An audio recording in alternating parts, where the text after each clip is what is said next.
好，我是婷兰，很开心又在曾老师教室里面和大家见面。那我们今天请曾老师再来跟我们分享一下健康的观念，欢迎曾老师。谢谢各位朋友，大家好，婷兰好。是曾老师好，我想跟曾老师请问哦，我今天一大早啊，在那个耳鼻喉科前面就发现哦，他铁门还没有拉，还没有开，就已经外面排了一大堆人准备要看病了。然后还有就是我的朋友呢，早上他打电话给我，就不断的擤鼻涕、咳嗽。那是什么样子的时节、季节，让现在的人有这样子的反应？好，我们知道呢，现在是立春到雨水的这个节气啊。他们知道，在身体的经络是这样，立春、雨水这样的节气是正好走到肺经。那么所谓它走到肺经，也就是说，它这个时候的肺的能量是最强的。对。那么当你的身体肺的能量最强，当你身体如果有寒气进来，在你的肺部的时候，你的肺部就会想办法把这些寒气往外排。那它在做寒气往外排的时候，就会有鼻子过敏、流鼻水、打喷嚏、咳嗽。所以依据中医的原理，这样反而是你的身体的能量开始向上提升，而做一种寒气的排除。可是呢，在西医认为说，当你有不同的现象，比如说你会流鼻涕啦、打喷嚏啦，你会有咳嗽啦，这时候叫做感冒。所以就会用一些消炎药啦，让你把这一些咳嗽、流鼻涕，还有这种打喷嚏的现象消除，叫做治病。其实这两种观念是互相冲突的。是。那我想问一下曾老师哦，大家在咳嗽，有人是早上咳嗽，有人是下午咳嗽。请问这有什么不同吗？那依据那种12经络的这种养生法，我们知道饮食卯时是走这个肺经、大肠经，到了辰时、巳时是走胃经、脾经。所以如果你早上很容易有过敏、咳嗽，那就代表你的肠胃是不好的，所以这时候的咳嗽是肠胃不好哦。我想现在的人早上起来很容易就到那个早餐店美而美啊，有没有？去买一个三明治，然后很自然就跟阿姨说：“老板，一杯冰奶茶。”我想这样子对身体其实是有伤害的，对不对？那当然，因为你辰时、巳时，这时候正好是走胃经，所以我们要吃饭嘛。那当你要在吃饭的时候，可是你这时候呢要吃是热热的热食，可是你却喝到冰牛奶、冰的奶茶，那这个寒一进来，我们知道那个冰奶茶，它喝下去的时候，它是不是比我们的体温还低？那这个寒气就会直接把你的胃，你的胃本来是在人体是36度、37度，甚至更高一点。可是它马上把它冰冻了。那它冰冻的时候，它气就往下，它没有办法生发。那没有办法生发的时候，就会造成胃寒，就会有脾胃的病。那你的胃肠有问题，当然你早上就会咳嗽嘛，就会有鼻子过敏嘛的这些现象。所以我记得我小的时候，我妈妈早上起来都会炖一锅热热的粥给我们吃，其实那样子才是对身体好的。那当然啦，你看看哦，如果你把一杯热开水跟一杯冰开水，你2杯把它用盖子盖着，会产生什么效果？热开水会一直不断的冒水蒸气出来。对，我们的身体就是用这样的方式在做运化的。把一些脏东西往外带。不止，它把一些营养的、水分的，腹部到全身各个器官。可是当你那杯冷开水，它不会有那种雾气。它还是冷开水。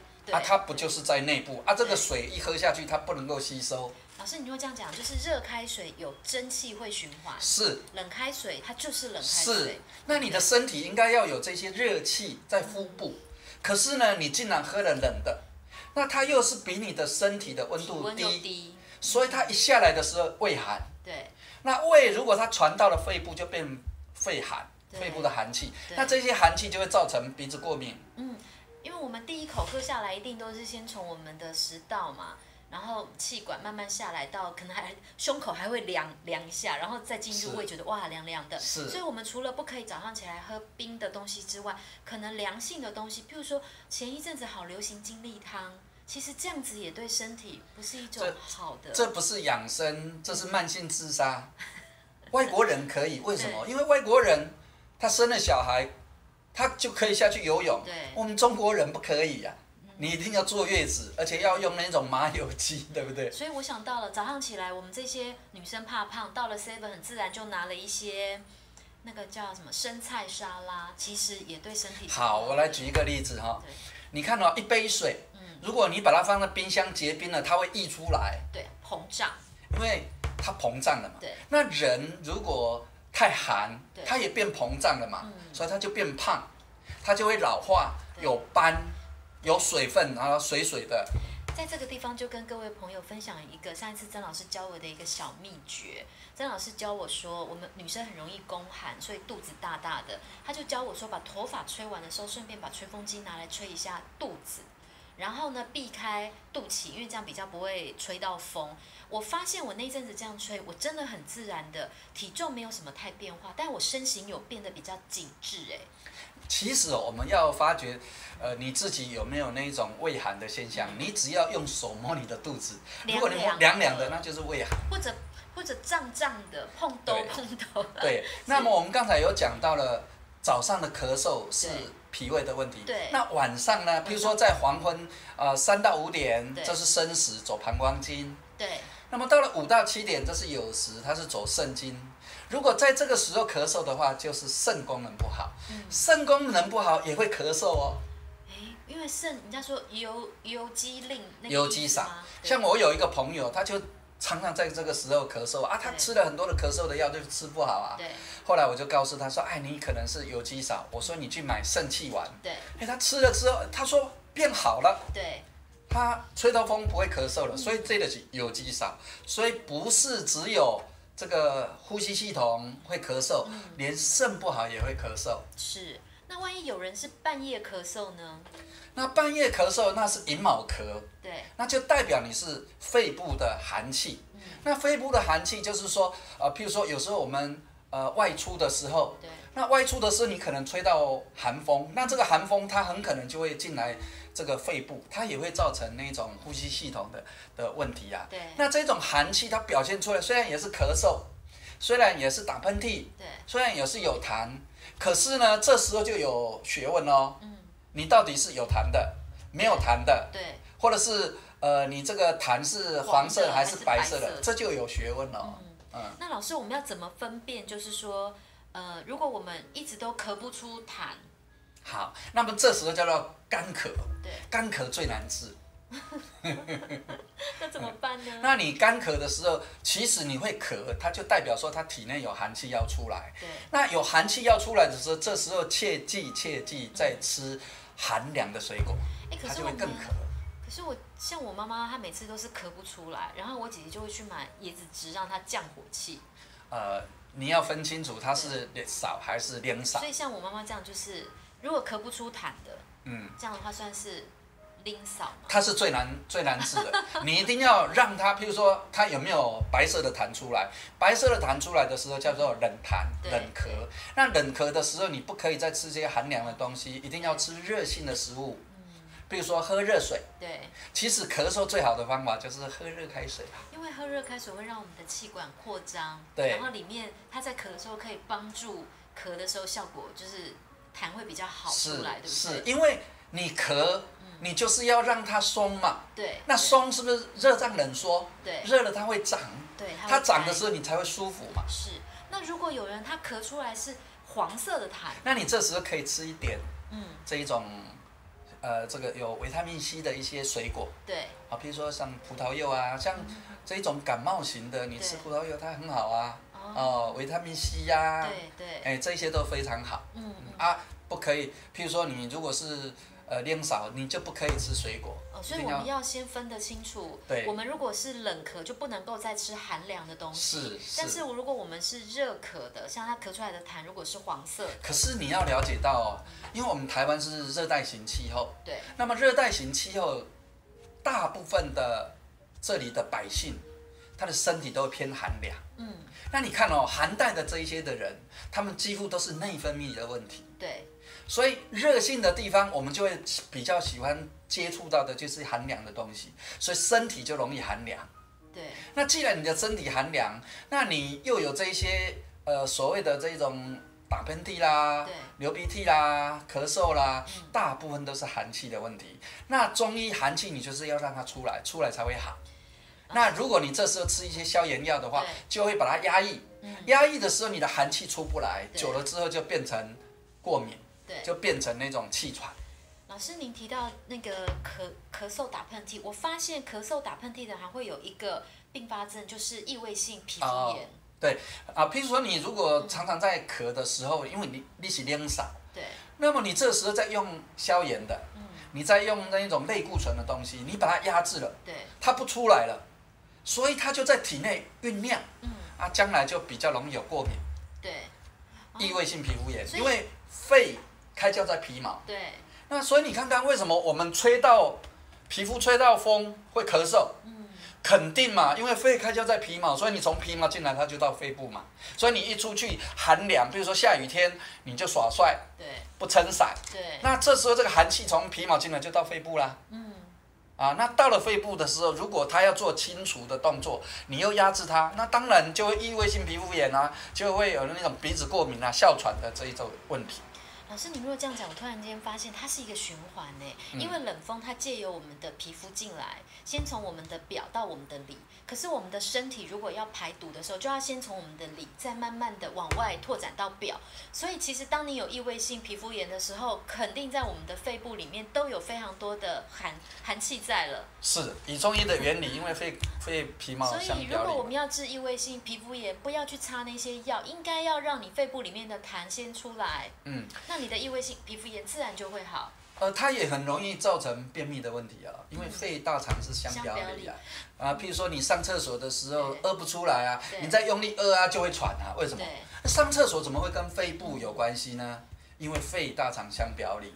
我想起来，曾老师，好多的女生其实看起来就是皮肤苍白，没有什么气血，然后其实都有便秘的问题，这都是一系列的，对不对？对，还有像如果有这样的问题，其实它是因为它胃寒、胃气不足，所以它并不是便秘它是因为胃气不足，因为它长期都吃一些凉的东西，或者女生都吃很少，为了减肥，那也不行其实减肥不但是要吃饭，当然如果可以的话，吃那种糙米、五谷饭比较有一些纤维质，因为你有胃气，胃气足了之后，自然大便挤出来就很顺嘛。那现在的女生，因为她气血不足、贫血，她就会便秘啊。因为你没有足够的力气把那一种大便出来所以她就会喘。那最主要的原因是因为她没有足够的热量进来，她都吃一些冰凉的东西，所以她胃是寒的。所以就会有这些问题。所以其实我们人就是要吃足够的营养，要吃热食，才能够让胃运行消化，把营养输布到全身。可是我们如果进来的柴火不够，就是我们的那个电力油压那个油输入的不够，那自然我们的身体没有得到足够的营养，其他的器官通通会出问题。那当然啦，当你气血不足的时候，你循环到了你的这个女生妇科的这个地方，那你就会觉得哎呀，每次都会经痛，因为你宫寒嘛。那宫寒除了会有经痛之外，慢慢的你的那个就会点滴不进。当你点滴不进的时候，你的内分泌不足，就会提早更年期，就老化得更快。那么这时候还会有一个现象，结婚了之后不孕。难怪现在生不出小孩子的人这么多所以你看看，我们用一些简单的一些食疗的方法，我们有让5-6个女性的朋友，不止吧？你大陆那边帮助了几个人，我都说应该要颁给你功在家国耶。你看他们本来是不能够受孕，可是因为我们告诉他用这个食疗的方法，他生小孩了，而且有5-6个，对啊，他们以前都结婚了那么久生不出来，可是只是一个观念。所以曾老师真的一个不小心搞出人命来。所以其实人的身体就是一定要温热，不可以寒凉。只要寒凉，你的身体就会有百病丛生。那老师，那我想问一下，那在我们的饮食上面有什么要注意的吗？当然吃一些热性的食物，你一定要有足够的胃气，那就是要有骨气嘛，就是你一定要吃饭，饮食要均衡，饮食要均衡。那饮食均衡的话，一定要从5色，譬如说黑色的，譬如说黑色的有什么食物？黑木耳、黑豆啊、黑芝麻啊、杜仲啊，这些是不是都是黑色的？那还有白色的，嗯，什么白萝卜啊、杏仁啊、银杏啊这一些呢，高丽菜啊这一些，也就是你要有5色。那红色的红萝卜啦，然后红椒，对啊，对这些都是啦。对。那还有这个现在绿色的话，现在这个季节最好就是吃点菠菜咯。是咯，对不对是咯啊，所以你如果能够吃5色的哦，均衡，然后记得哦，一定要，譬如说这个青菜一定要根头，比如说根部、对，茎，还有它的中间的，还有它的叶部，一定要一起吃。譬如说你光吃一个橘子就好了，你橘子一定要连皮吃。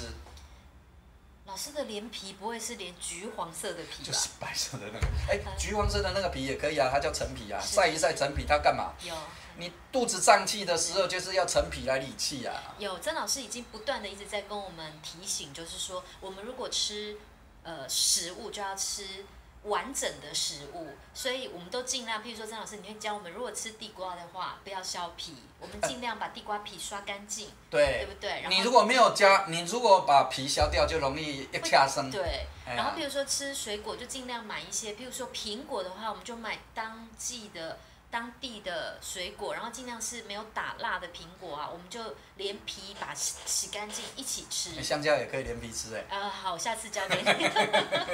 是，但如果是在经络上面的保养呢？那我们可以拍我们的肺，这个心肺功能的这个地方，中间这个地方慢慢拍。是。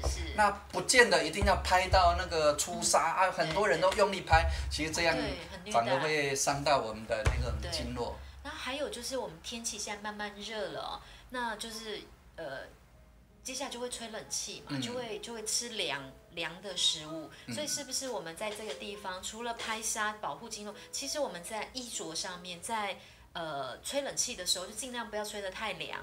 记得啊，吹冷气的时候，如果可以的话，就是转个1个钟头、2个钟头，然后让它自动关掉。是啊，那在吹冷气的时候一定要穿长袖的，对，裤子一定要穿长裤，否则很多人那种鼻子过敏，其实他就是因为穿短裤。那如果你会鼻子过敏，你不妨穿了长裤之后，你那个鼻子过敏的现象会好转。那还有就是曾老师，像你也会鼓励我们多运动。当然啦，因为我们运动的时候，是不是不但会让你的那种生长激素，这个觉得运动完会分泌一种什么快乐吗那就是生长激素，舒服，那就是生长激素，它会让你变得更年轻。而且当你运动的时候，你知道热胀冷缩，你的那个筋骨它就会松开。那松开的时候，筋长1寸，寿延10年。那也就是说，你常常在运动的人，他筋骨是伸展的，而且是柔软，是柔软的。还有你运动的时候，血压会降低。比如说你如果有高血压，都长期在吃降血压的药，记得降血压的药只是控制。那它让你的血管会扩张，血压降下来了。可是呢，久了之后，你的那个，因为它弹性疲乏，血管会弹性疲乏，一跌倒就中风。所以最好的方式就是运动，让你的血压下来，运动让你的血糖下来。其实很多的病，只要你运动了，什么病都好。而且运动的时候，我们心肺功能会变好，会大口的呼气跟吸气，就可以把肺部里面的肺滤泡打开来。所以尽量不要吃药，因为药它只是会让我们的身体变差嘛。因为这些都是不是自然的东西，所以我们来练习不要吃药。除非万不得已，否则尽量不要吃到西药。老师，你也教我们说，其实这个季节是春暖花开的时候，不然你都会常鼓励说可以去泡泡汤啊、赏赏樱啊，这也是一个很调剂生活的方法。我们知道悲主肺嘛，所以你在很悲伤的时候，是不是会流鼻水？因为悲入肺嘛。所以如果你的呼吸系统不好，你这个人太悲观了。所以你看哦，很多肺癌的啦、肺腺癌的，他们都是比较悲观的，所以不要忽略了情绪，因为情绪对身体的伤害是非常的大。哎呀，那你如果这样讲，我们如果春天去阳明山泡汤赏樱，其实不但身体可以变得比较温暖，心情也会变得比较好，对不对？心情好的话，身体才会好啊。对，OK。那我们今天非常谢谢曾老师。给我们的分享。那如果说各位有任何的问题的话，都欢迎你在下面留言，我们都会请曾老师很详细的回答你们。那如果觉得我们今天的内容非常的棒，请按赞、分享，也帮助你身边周围的人健康哦。那更多的讯息，欢迎上曾老师教室官网。我们下次见喽，拜拜。拜拜。